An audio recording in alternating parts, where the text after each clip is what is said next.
Welcome back to Old War Stories with Uncle Jay. This one is entitled No Tip.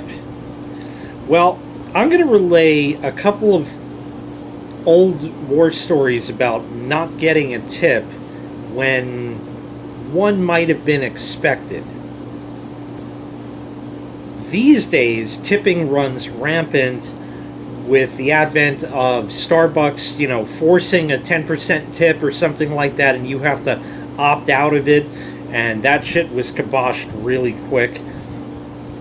The Blimpie, I don't know if they're all around in the US, but they sell, it's like a Subway, sandwiches, stuff like that. The Blimpie here also has that mandatory tip, and you can opt out from it. Well, there were a couple that I remember over the years where tipping would have been appropriate but wasn't done. My mother worked for this organization, a women's organization. I'm going to withhold the name because it doesn't matter. It was one of these type things like the Kiwanis Club, or the what's the other one?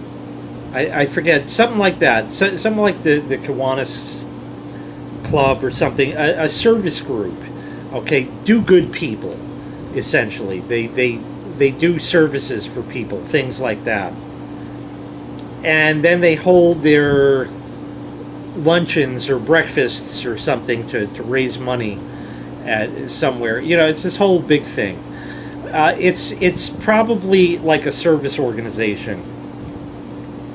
But this one is Jewish. And what would you have? You didn't have Easter. That's for the Goyim, non-Jews. That's for the Goyim. And I always hated that word. It's Yiddish for a non-Jewish person. It sounds dirty. Like, oi, they're a Goy. Or the Goyim multiple.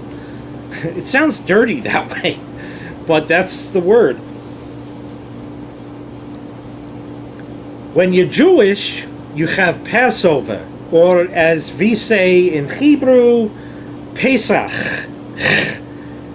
Oh, hey, toy, yeah. Because there are Easter flowers, there are Passover flowers also.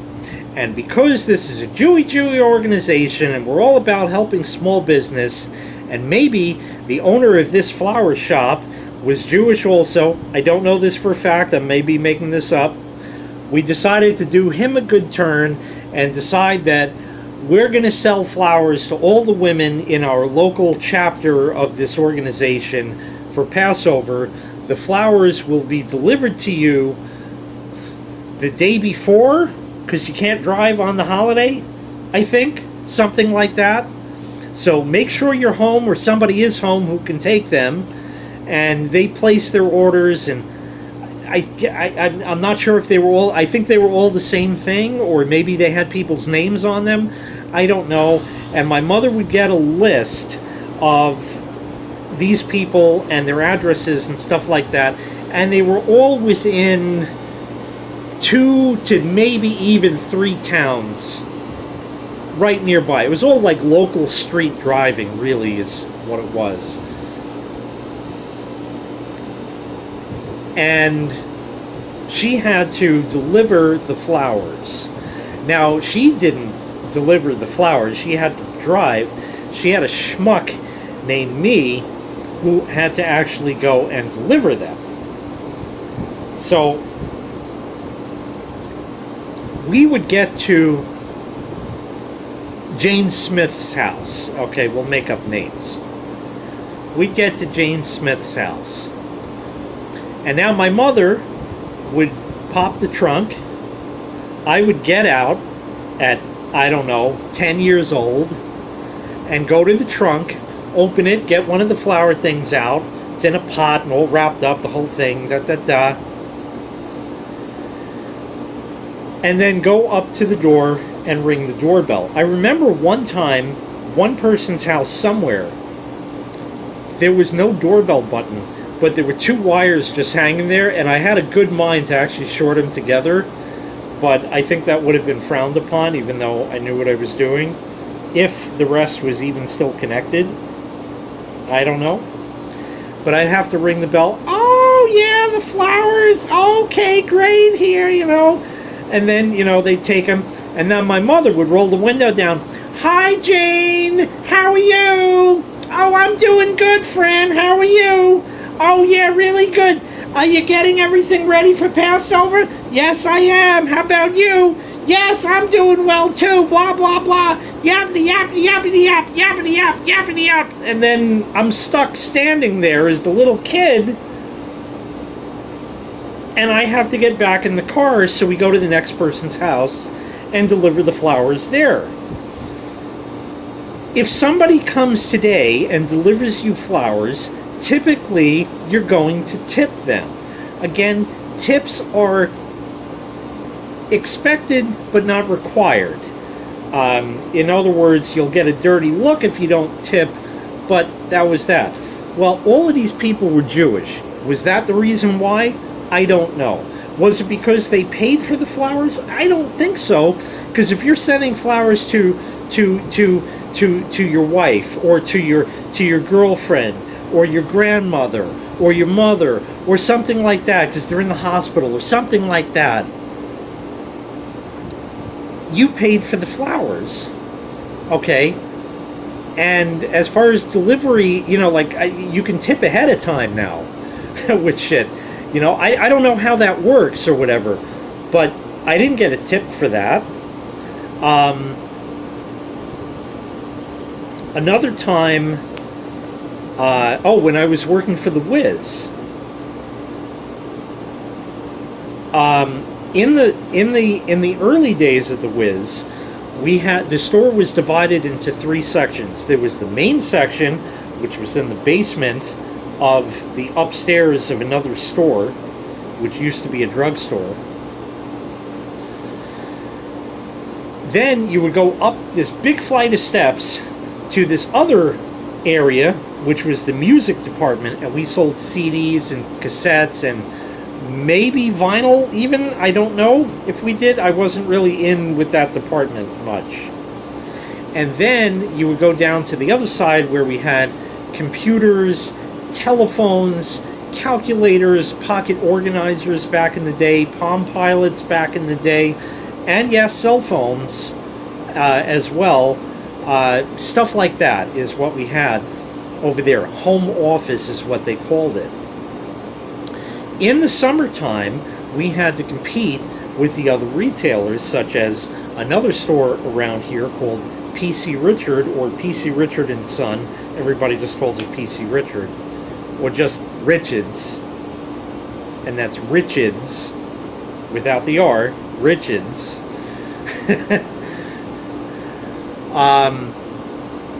So we had to compete with them, so we would get somehow where, how, why, and how we would match prices with these places, I don't know. We would get window air conditioners, and we sold the full gamut of stuff, from your 5,000 BTU Walmart special to 240 volt units with installation. Okay, like the whole 9 yards. And of course you could sell the extended service plans, extended warranties on them, stuff like that for a bigger commission bonus and shit like that. Well, I was on the home office side, and we did have a much smaller subset of these air conditioners, typically maybe up to like 10,000 BTU. So we had 5 or 6 different items. And it was the same price either side of the store. It didn't matter. It's where they came in, and they needed a cordless phone because their old one they dropped in the toilet and it stopped working, something, I don't know. And they see, do you have air conditioners? Yeah, right over here, ma'am. Oh, what do you need? Oh, well, I just have a small one, so yeah, probably that one. And then we had a room where we had to get a manager to unlock it, and we'd go in there. We had a hand truck, and most times we would bring it out to their car. Now, the other side of the store had a stock room where these things were kept, and they had people in the stock room, and those guys would bring stuff out all day. They would bring out that, they would bring speakers out, audio systems, big screen TVs, and these weren't LCDs like we have today. These were like projection or big CRTs and shit. Okay, this was like the real deal. You had to work for your money back in the day. And those guys would often get tips. But many a time would I sell an air conditioner and bring it out to some lady's car and put it in her trunk or put it on her back seat and get no tip. It wasn't required, but it's something you do. I am sure that the guys in the stock room on the other side had gotten stiffed many, many times before. Shit like that, okay? I'm sure they had gotten stiffed even from people with like really nice cars and shit like that. I'll tell you a story where which ties into what I'm going to tell you next. And well, no, I'll tell you this one first. The guy that gave me that Sony Mavica floppy disk camera and the ambulance light, he told me he used to work at this flower shop himself, and he used to bring, you know, people would get all kinds of stuff, or they would say, I needed, you know, 3 bags of dirt, I need two of this, 5 of those, and he'd gather the shit up and bring it out to their car, and he'd be lifting this shit and putting it in their car, putting it in their car, putting it in their car, and oftentimes they didn't tip. You would tip, typically, I made it funny, you would, you know, that's cause for tipping, really, stuff like that. But, you know, he got stiffed just like I did very often. So this one ties into what I'm going to tell you. I'm trying to remember what it was now. So I can't remember, so we're just going to go on to we're just going to go on to that because I can't remember anymore. Damn it. There was oh no, I remember now. Good. Okay, so back when the Bluick, the brakes were shot on it, I had it towed over to Julio, and he replaced the master cylinder and got the brakes working and shit like that. Well, I told the story in that to reiterate very, very quickly, because you know, it could be any time I step on the brake and I got nothing, I'm rolling right into fucking people, and that can't happen. So it was not safe to drive. It had to be towed. So the tow truck came, flatbed, the whole thing, and a guy hops out, and he had his kid with him, his son, and he's teaching his son the ropes, okay? Showing the kid what the controls do, how everything works, and he asked the kid to go, here, climb under this guy's car and put the cable, and the kid knew where to put the cable. And Daddy would check it before those levers were moved. And then there's the little kid, he's got his little work gloves and shit, and he moves the thing, and the winch is going, yeah, and it's pulling the car up the thing and shit. And then you put the straps and you strap it down, and the kid would strap him down, and Daddy would go and check, make sure they're nice and tight. And if they weren't tight enough, he'd give them a little more oomph just for that. And I looked at this kid and I'm like, wow, that's great. That's really great. You know, whether he becomes a tow truck driver or not, he's got the right frame of mind. And his dad is bringing him up right. I got to give this kid a tip. So the father was keen on this, and he knew exactly what was going on. And I wanted to say to the guy, I said, listen, you know, your kid's too cute. I got to give him a tip, you know. As soon as I pulled a $10 bill out of my pocket, he said, goes to the little man. He just pointed to him and said, give it to the little man. And the kid got the tips. And that was great. The kid had a little bit of extra spending money or some shit like that. And it was this wonderful fucking thing. And you know, not for nothing, Daddy checked the tightness of shit. And the kid pretty much had it spot on. He really did. And he was a little kid. He was a young kid. You know? So if there's kind of a kid involved, you'd feel compelled to give the kid a little something, maybe even if they're not really involved. So here was the story. My dad and I we had to stop into a Radio Shack for something. I don't know what it was. Now, we were maybe in a little bit of a rush, but had a couple extra minutes. I don't know how to really explain it. We left with ample time to spare, and maybe even a little early because we had to stop at Radio Shack first and then go on our way. Now, where we were going, this might have been one of those times, one of those very few times that my dad took me into work with him, but I don't remember for certain. We had somewhere important to go at a particular time, and it wasn't something like a doctor's appointment that I remember. Anyway, I don't remember, again, the details are just too fuzzy, too many years, too many beers, but I think a guy had come in and needed a replacement rechargeable battery, the kind that would be used in like a cordless telephone. Right, not a cell phone or a smartphone. Right, those ones that used to hook up that had a dial tone, usually sometimes with an antenna sticking out if they were older, and sometimes even a collapsible one or a telescoping one. Yeah, those type. Okay? They were rechargeable, typical nickel cadmium batteries. And they were a pack of 2 cells, 3 cells, something, often with a little wire and a connector. And you had to get the right type that would fit your phone. I used to actually deal with this back in the Whiz in the day, and the smart people would bring their phone, or they would bring the old battery and say, I need a replacement, and we would have it. Typically, or say, I'm sorry, I don't have one that matches. Try Radio Shack, something like that. So this other guy came in, and they didn't have the battery he needed. In other words, they had the right size and shape and voltage and amperage, but the plug was different.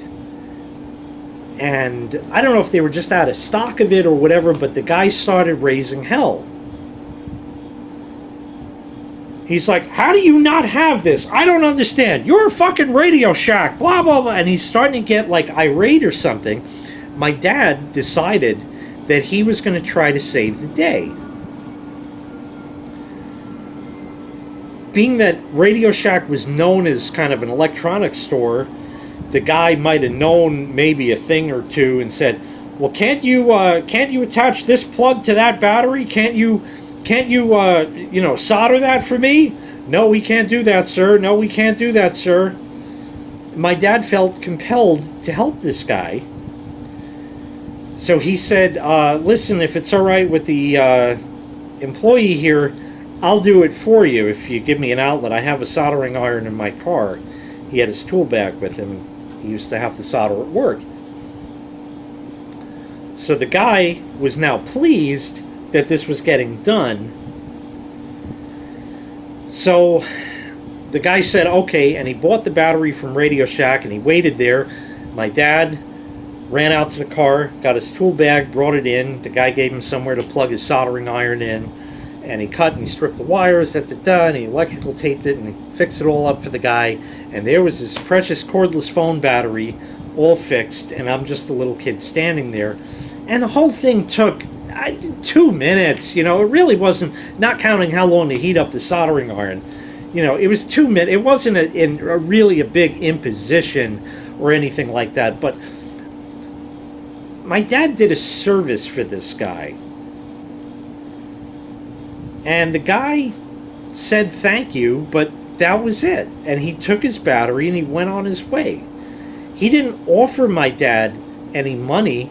And my dad even told me when we got back in the car, what that guy did wasn't right. I said, what do you mean? He said, I wasn't looking for any money, but he should have offered me something for my trouble, for my time, for my services. or at the very least, giving you a couple of bucks just for being a cute kid because I helped them out. And my dad was absolutely right. And today, tips are just fucking expected and put on the fucking bill. And it's your job to say no. That's not the way it's supposed to fucking work.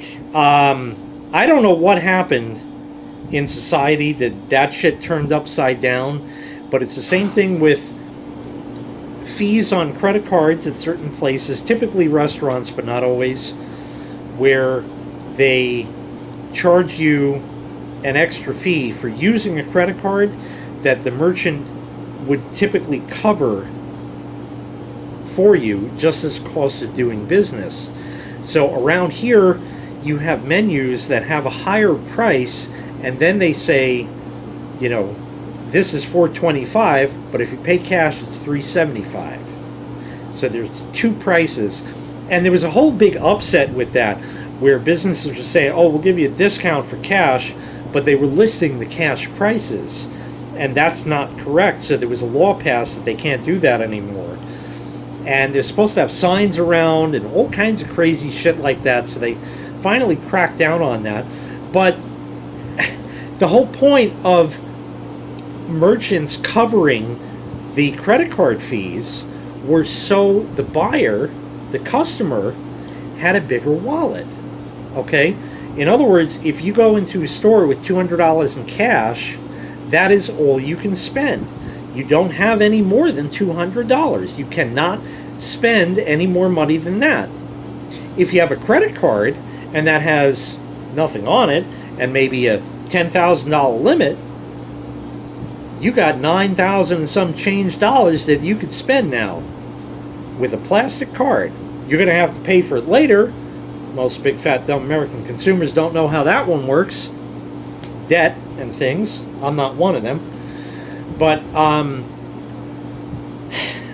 you know, it gives the buyer a bigger wallet. It gives them more money to spend. And at the Wiz, you know, oh, how old are the speakers you have for your stereo? Oh, well, they're 10 years old. Well, here, you got to hear these. We just got these in, blah, blah, blah. And then puts on some magic song, and he's got the guy in the right frame of mind. He's like, okay, I'll take those too. Wasn't planning on buying any fucking speakers, and now there's another $700 he just spent.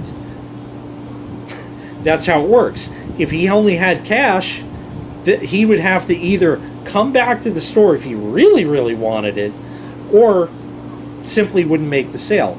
But the credit card allowed him to, and therefore the Wiz would cover the transaction fee because it made for a higher ticket price.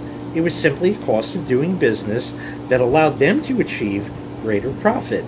But now that's passed on to the consumer. What did we do wrong? Think about it. Anyway, yeah, it's amazing how the world has turned the fuck upside down. I can get into all kinds of other shit, like going to a beach and paying $8 for an ice cream cone. $8 for an ice cream cone. $8 for an ice cream cone. $8? It can be high, but $8 is too high. Way too high. If you could go to your local ice cream parlor, whatever you got in your little neck of the woods there, okay, and get one for $3.50, $5 would not be unreasonable. $8 is more than double. That's completely unreasonable. Even $5.50, to push $5.75, $6 is like, oh, I really gotta have it. But $8 is, forget it, you know. And this shit didn't happen before Calderona. The world went totally fucking upside down and apeshit, and I promise you that if you go back and watch one of the first videos I made regarding Calderona, like many did back in the day. It might have been called In Case You're Living Under a Rock. There was one, and I think another one called It's No Joke, where I talked about what's going on and how we had food shortages and shit like that. And somewhere in my travels in those videos, I said, this is just the start of what's going to happen. We had lockdowns here in the US. They did in other countries also for, I don't know, a month or two, whatever it was, and shit like that. And then there's the people that say, oh, the government planned all this. It was the plandemic, and on and on. Okay, listen, you believe whatever you want to believe. I don't give a shit how you think it happened or who propagated it or anything like that. We don't talk politics or bullshit fucking semantics here. The fact of the matter is that it happened. It doesn't matter how it happened, just that it happened. Okay? Just the fact that it happened. And I said, this is just going to be the start of things to change. And then you had incessant waiting on hold when you call a business. That is sort of evened out a little bit. You had services taken away with no refund or any money back or anything like that. You got less for more, basically, is what it came down to. And, you know, then we had coin shortages and food shortages, and we're not even going to talk about the price of things like we did the ice cream cone at the beach for $8, because you can extrapolate that to just fucking anything in a goddamn grocery store today. Some people want to blame that on the president. Some people say, well, it's because it's blue and it's not red, and get into the politics of it. Great. You go have your pissing match. Whoever pisses the farthest wins. That's all it is, folks. That's all politics is. It's just a pissing match. You can piss farther. Congratulations. You win. You're right. You're better.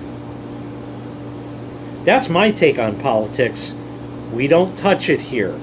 Okay? But, you know, we're in a state now where shit is just unfathomable. And maybe things will change come election time. We don't know. We'll find out. Could it get better? Possible, but not necessarily likely. Will it get worse? Abso-fucking-lutely. Strap in, folks. This is only the beginning of the ride for the rest of your life. It's never getting better. Am I cynical? You're damn right I am.